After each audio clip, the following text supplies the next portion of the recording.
Safety tips on how to avoid hazards. Few tips on how to prevent hazards. Turn the power off. There is one important thing to remember when working with an electrical device. Turn it off. Don't assume the power is off because the off button has been pressed. Shut down the power at the source and then test to ensure that it is off. Inform others. If there is work on any electrical equipment, notify everyone in the area. Proper communication helps limit the possibility of re-energizing the equipment while at an inopportune time. Lock out or tag out. Luto. Ensure that anyone who works on electrical equipment is familiar with the proper lockout and tag out procedures. Stay away from wires. Check to see if there is any electrical power lines in the area where an employee is working. Ensure personnel avoid contact with them. If the power lines are visible, make the person aware of their location at all times. If they are not visible, take caution to ensure that they don't cut into the power lines. Maintain equipment. Using old equipment or equipment that is not well maintained leads to electrical hazards too. If there is strain on the wires and equipment, the possibility of electric shock increases. Wear personal protective equipment (PPE). Anyone who is working with electrical equipment or in an area where an electrical shock is possible needs to wear necessary PPE. Proper PPE includes anything from gloves and footwear to eye and ear protection. Avoid arc flash areas. Avoid areas where arc flash is possible unless the personnel has proper qualifications to work with the equipment. Routine safety training and reminders are imperative to keep all employees safe around electrical equipment. Electrical hazards lead to severe consequences, which is solved with proper training.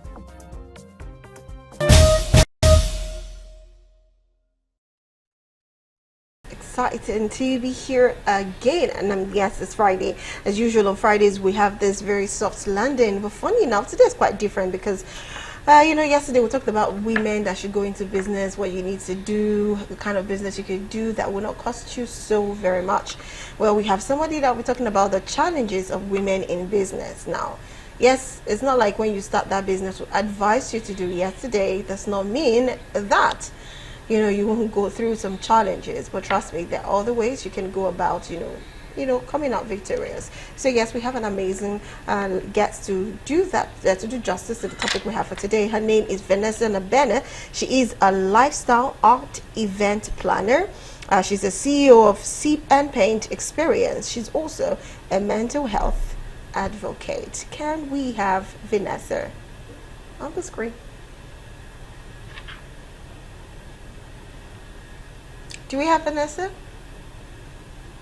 Oh, I guess Vanessa is not ready yet. Anyways, well, before we bring her on board to talk about this, first, what is your plan for the weekend, Patricia?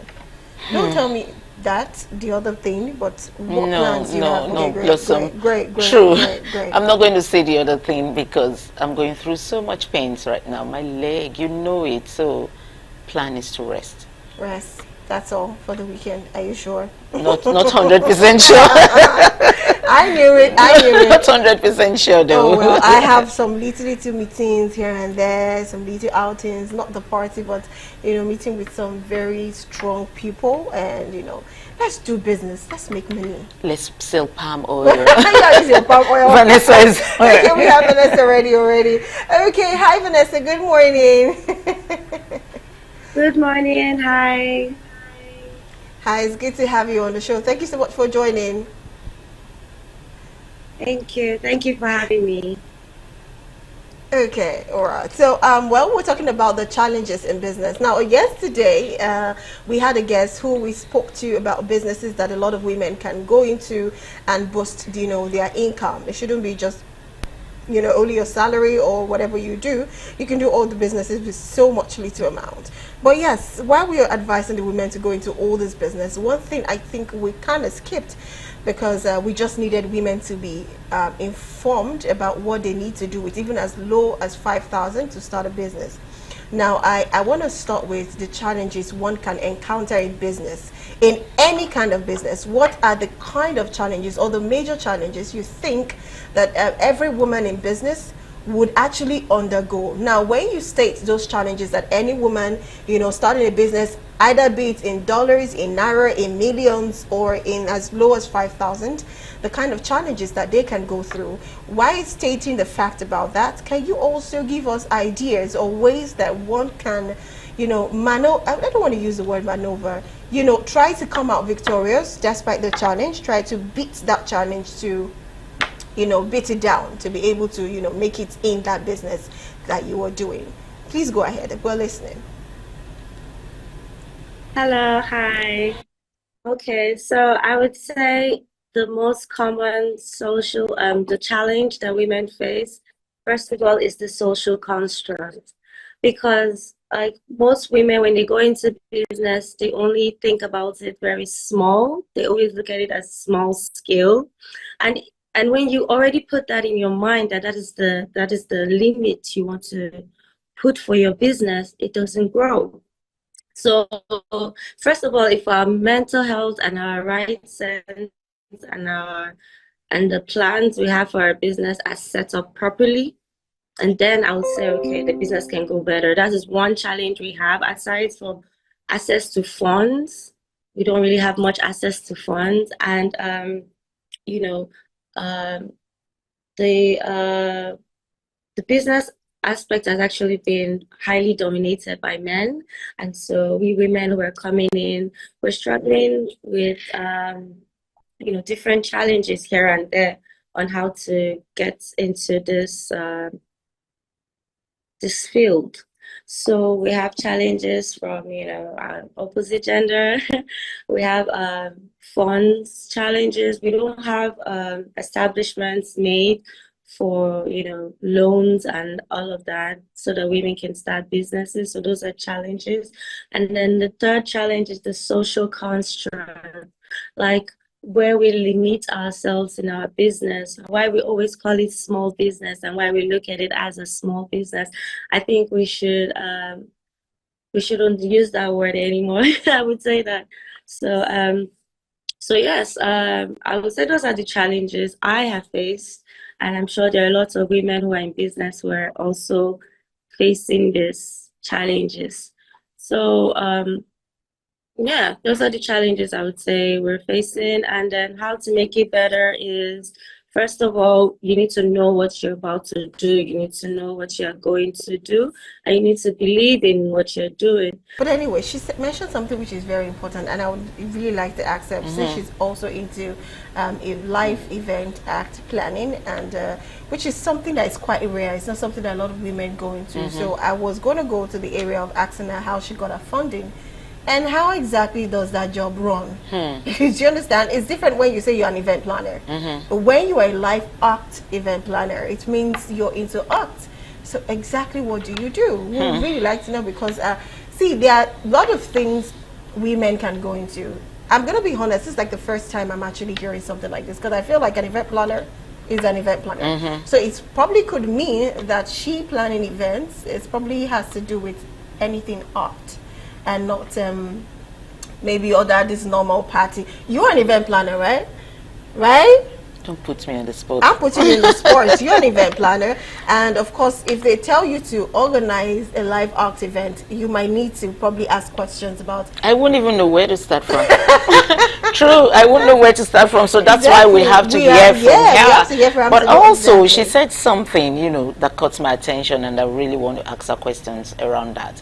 She said about challenges with the opposite sex. So as she found anyway. The question is for her, not for you. But then again, we're discussing, do you think she would have run into problem maybe trying to get a job from an opposite sex and they are demanding something else instead of, I would really like to hear that from her. Of course, I'm seriously, I feel like it's going to be weird if a woman even tells me that she climbed a ladder, a particular ladder or height in her career, and without anybody you know, abusing you sexually. You don't really need to be touched or anything, but being vocal about it, and you know you don't have be that like, kind of okay, some men relationship. could go like, you want to get this job, come see me in the hotel. Do you understand? Yeah. And they'll literally ask for things that you know they should not, they are not in that space with you to ask for that thing. I think. And she's a young, fine girl, so she's pretty. I'm sure, She's I'm very sure she pretty. must have been going through a whole lot of that. So we'd like to hear from her. If she went through that, how did she pass through it? Through it, yes, exactly. This is part of the challenges, because the first thing, like she said, is a social challenge, having to meddle with men and women, and trust me, not just the men, women Some too, women very too. weird, Yeah. very, very weird. But anyways, before we have her back, and hopefully that time and network is better to have her continue the program with us, let's go for the next tip. We'll go for a break at the next tip, and we'll be right back to the studio, of course, to continue the program with Vanessa. Stay with us, we'll be right back. 6 tips for better sleep. A good night's sleep is just as important as your health and as regular exercise and a healthy diet. Sources shows that poor sleep can have a negative effect on your thinking ability, mood, heart health, immune health, and more. It can also increase your chances of developing obesity and diabetes, among other health conditions. For these reasons, getting a good night's sleep is one of the most important things you can do to optimize your health. Making changes to your diet and lifestyle may help improve your sleep quality. Certain supplements and natural remedies could be also beneficial. 1. Stick to a sleep schedule. Set aside no more than 8 hours for sleep. The recommended amount of sleep for a healthy adult is at least 7 hours. Most people don't need more than 8 hours in bed. Go to bed and get up the same time every day, including weekends. Being consistent reinforces your body's sleep-wake cycle. Pay attention to what you eat and drink. Don't go to bed hungry or stuffed, and particularly avoid heavy or large meals within a couple of hours of bedtime. Discomfort might keep you up. 3. Create a restful environment. Keep your room cool, dark, and quiet. Exposure to light in the evenings might make it more challenging to fall asleep. 4. Limit daytime naps. Long daytime naps can interfere with nighttime sleep. Limit naps to no more than 1 hour and avoid napping late in the day. However, if you work night, you might need to nap late in the day before work to help you make up for your sleep debt. 5. Include physical activities in your daily routine. 6. Manage your worries. Try to resolve your worries or concerns before bedtime. Jot down what's on your mind and then set it aside for tomorrow. Stress management might help. Start with the basic, such as getting organized, setting priorities, and delegating tasks. Meditation also can ease anxiety.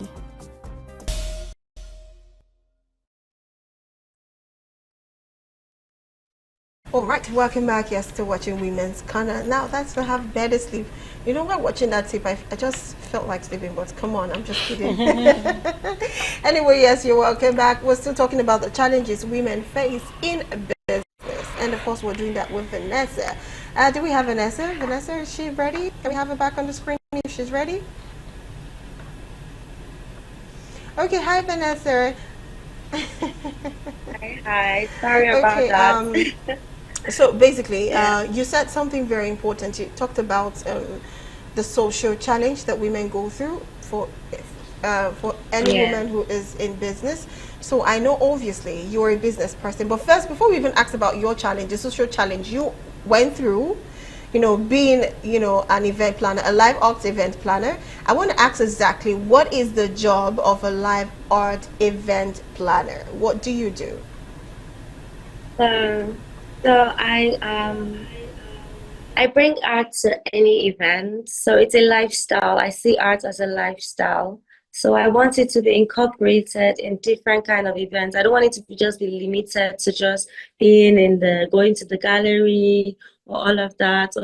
Because we don't want to do too much of chit chat, we'll go for another tip, and when we come back, hopefully we can be, we're gonna have Vanessa again. So let's go for tips on beauty standards.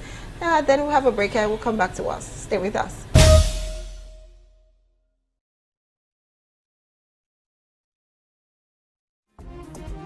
Tips on beauty standards.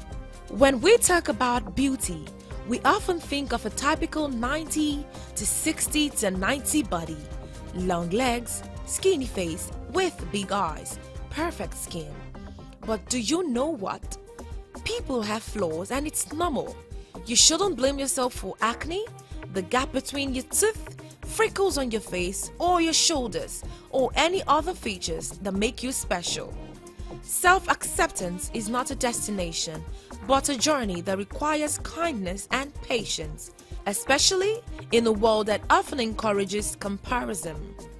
One powerful way to foster self-love is through daily affirmations, which can help reframe negative thoughts and narratives and thereby help build confidence. Here are tips on beauty standards. Number 1, be kind to your mind. Loving the skin you're in takes a combination of self-acceptance, gratitude, and care. Number 2, embrace your uniqueness. Celebrate the features that make you different. Your individuality is what makes you truly beautiful. Be kind to yourself. Speak kindly to and about yourself.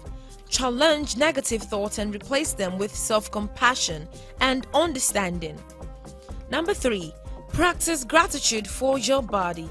Focus on what your body can do rather than how it looks.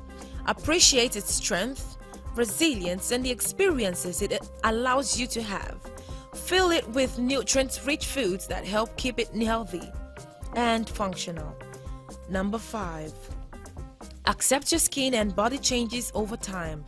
Understand that aging and changes in your skin and body are a natural part of life.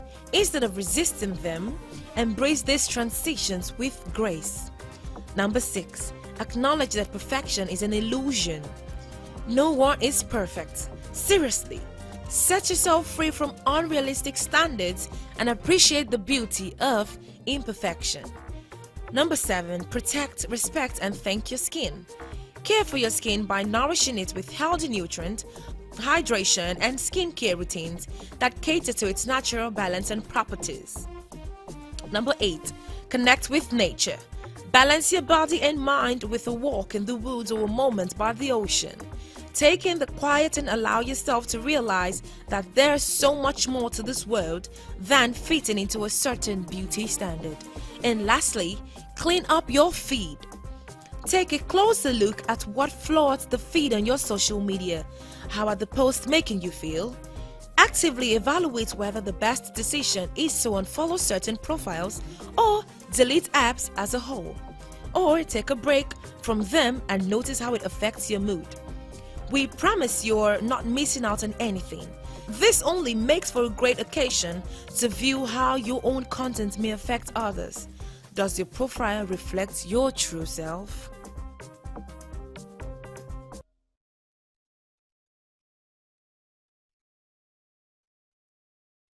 All right, welcome back. Yes, you're watching Women's Corner. Apologies for the delay. Yes, can we just have Vanessa back? Thank you. Do we have Vanessa? Okay, hi Vanessa. Like hi. Network is not your friend. It's not our friend today. Oh, terrible. Okay. Network is still quite slow. Yeah, but I hope we can manage. Ooh. Anyways, okay. So you heard the question the last time, and you're about to explain what you do. Yes. Yes. Okay. All right. So please go. I started with sip and paint as one of my so people can have access to painting, can have access to the lifestyle, and they can also incorporate it into their own lifestyle. So we do it at parties, we do it with jazz, we do it with salsa. You can have salsa, you can paint. I always incorporate other cultures into painting. So I want people to experience all of that and under a budget. You know, try a different lifestyle, try doing something different, try getting your mind off things. You know, so it's a lifestyle. Anyways, well, I feel like for most women, for me, it's not like you don't see them once in a while. I just smile through it. I smile like, oh no, please, I'm here for the job. I'm good with what I do. I have the brain, so if you don't need the brains, it's fine. I can move. And some men don't care. Yeah, well, they do not care. Sometimes they don't care about the brain. It's what they want to get. But I feel like if you stand your ground and say this is what you want, you avoid such scenarios, even though they stress you, they make you feel some certain kind of pain while doing the job. It will get to a point, they will even get tired, to be honest. They'll look for another prey. Okay, so bless them. What if they don't give you the job because you didn't do what then you you look for somewhere else. You just walk away You don't from bend to the pressure. you walk away from the yeah, job. you don't bend to that kind of pressure. That pressure is not a good pressure. It's not like there's any pressure that is really, really good, but you know, that kind of pressure is something that will stain you. Because eventually when you come, they will never look at what you have upstairs. They will always probably look at what you have.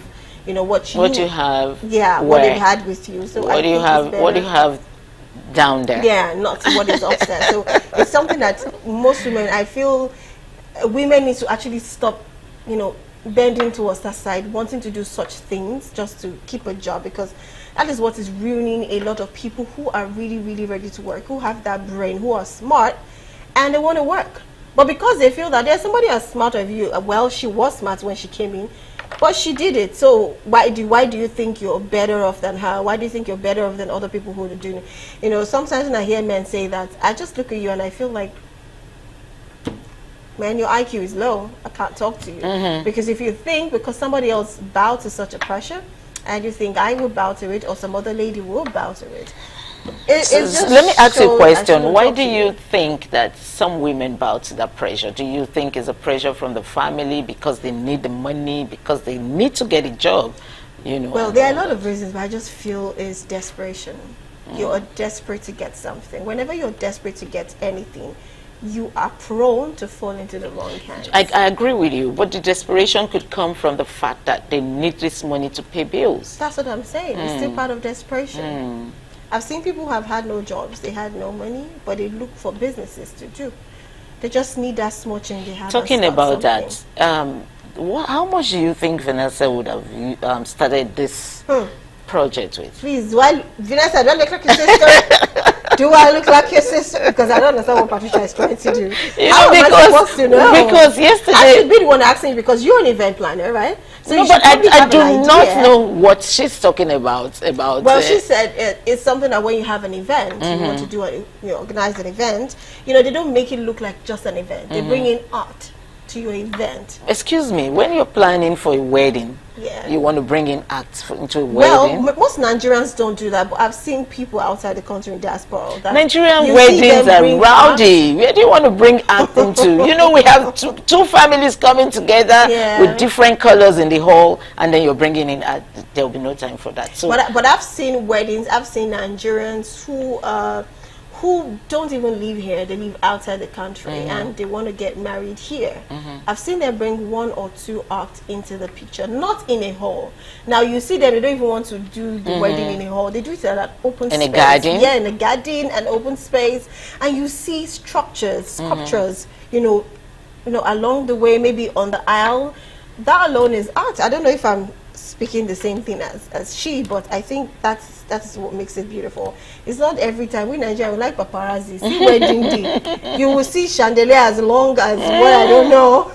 And then that's the beauty. The flowers will be covering your face. You know, the opposite. You're not seeing the opposite person, and you're sitting on the same table. You want to take a snapshot of the couple, and you're busy, you know, stretching your neck and just to have a snapshot. But you know, Nigerians, we like extravagant. No, but the truth is the outside world enjoy what we do. They want to party like us, but they just can't do that. Why is that? Well, we're special. Special? Yes. No, I think they know how to manage money. I think no, that's not true. Some of those parties are more expensive than what we do here. Trust me, yes, because they're taking the best champagne, they're taking the best wine. You know, it's not just like us that could go and put all the. And they're taking the best champagne, but because their money is quite more valuable, so it's even going to be more expensive. That's what I'm saying. So, but we will still get the best things too, right there. I'm telling you that if they have the kind of currency we have, they won't do this. Even if they want to do something extravagant, it won't be. You see them just walk between 30 persons and I don't know. You see the reception. It's not interesting. Food. It's not interesting. No, if you ask me, it's not interesting. See, this is the reason why young men don't want to get married these days. They want to make all the money because they are, you know, they have to make their wife happy. The wedding dress has to cover the faces of. How would you want to have yours? Guests, huh? How would you want to have yours? Until then, it's gonna be a secret. Mine is not gonna be that kind of. No, I'm not. I am everywhere. But I'm your event planner. Okay, she's back. Yes, you're an event planner. I am your event planner. Okay. Why? Why not? It's for free though. Vanessa, hi Vanessa. Okay, so we've been, yeah. So we've been chit-chatting right here in the studio. We've diverted right from the live art event planning. We've gone into wedding, the bogus, ambiguous, extravagant weddings we have in Nigeria. But to give us the full details, the full gist, we need to know. We need to have people understand that even if you start businesses, even the people that are CEOs, they still go through some challenges. Trust me. There's some CEOs that still want to strike some multi-billion-dollar deal. And you still hear them, you still see some. Okay, so Blossom, talking about challenges, it's not just the kind of challenges we've been talking about. There's a young lady I met who said, told her story, you know, and she said, 2 weeks ago or thereabouts, in the middle of the night, she got a call and said her store, you know, like a factory where she produces something, was on fire. And so when she was asked, how much did you lose? She said 90 million naira. So, you know, they were calling out on Nigerians to assist her because she's a young lady who had actually done good for herself, you know. So there are a lot of different challenges, not just the sexual challenges from the opposite sex, and not just lack of funds, you know, not having the government help people to fund their businesses and all that. We have a whole lot of challenges. Yeah, that was why the first tip I took, if you were following, was tips to actually help stop hazards. And that's because we know we're talking about business, and we know hazards can come in any form. It could be an electrical wiring, it could be not even you, it could be the next house, it could even be our PHCN, you know, the way they flash and you know, it could be anything. But there are ways you could actually avoid hazards. There are people who have owned shop for decades and decades and nothing ever happened. Well, there's this thing they call the grace of God. Very true, but also you have to still do your work perfectly, so that when you're leaving the store, some things are still on, or you have electrical wiring and you call somebody that is not so good with the job, and you will see that, okay, I don't know, I watched a skit one time. If the guy flushes the toilet, the bulb in the sitting room comes on. So you see, and when he probably owns the light in the toilet, the room, his own room where he sleeps, the fan starts rolling. Oh my God! When he switched on the fan, his toilet is flushing. Who did that? Well, that's just a skit though, but I don't think that should ever happen. What kind of wiring is that? But I think it's just something to let us know that you do not just pay professionals. Pay a professional to do the wiring in your store. Well, on this note, we just have to wrap up the program and call it a quits. Well, we've tried. We did hold the fort, you know, till the end of the show.